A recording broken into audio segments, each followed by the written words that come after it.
আমার নবীজি ডাক দেয় কই সাহাবীরা রে, আমার উবাইদ ইবনুল জাররাহ কেন কান্না করে রে?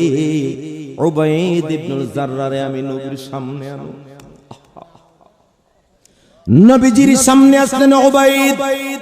আমার নবী ডাক দেয়া বলে, উবাইদ রে, কি কারণে কান্না করো? কি কারণে? কোনো কষ্ট পাইলা নাকি? কেউ তোমাকে কোনো বকা দিল নাকি রে? তোমাকে কেউ কোনো কটু বাক্যে কথা বললো নাকি? উবাইদ ইবনে জাররাহ মাথা নাড়িয়ে বলে, নবী গো, কোনোটাই কেউ করে নাই। আজকে কি করলাম নবী?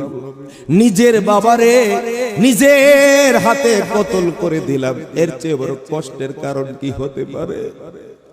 জবানটা খুলে বলবেন না আল্লাহু আকবার। ইয়া রাসূলুল্লাহ, নবী আজকে নিজের বাবারে নিজের হাতে কতল করলাম। আমার নবীজি অপলক নয়নে তার দিকে তাকায় রইলেন। দুই চোখ থেকে অঝরে দাঁড়ায় পানি পড়তেছে। সাহাবায়ে কেরাম অন্যরাও কান্না করে। ডাক দেয়া বলে, উবাইদ রে, বলার পরে সুবহানাল্লাহ বললেন।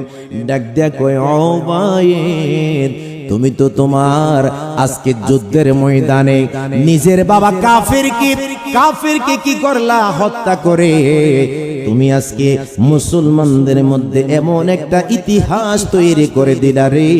তুমি তো তোমার বাবাকে হত্যা করো নাই। আল্লাহর 8টা জান্নাত তোমার জন্য ওপেন হয়ে গেছে। Islam is the complete code of life. ইসলাম একটি পূর্ণাঙ্গ জীবন ব্যবস্থা। ইসলাম কারো সাথে অন্যায়ের সাথে কোনোদিনও আপোষ করে।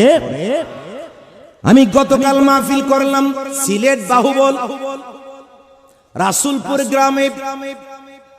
রাসূলপুর গ্রামে এই কথাটা বলেছিলাম। ইসলাম কারো সাথে কোনো আপোষ করে না। ইসলাম কারো সাথে অন্যায়ের সাথে কম্প্রোমাইজ করতে শিখে নাই। আওয়াজ দেয়া বলুন ঠিক না বেঠিক?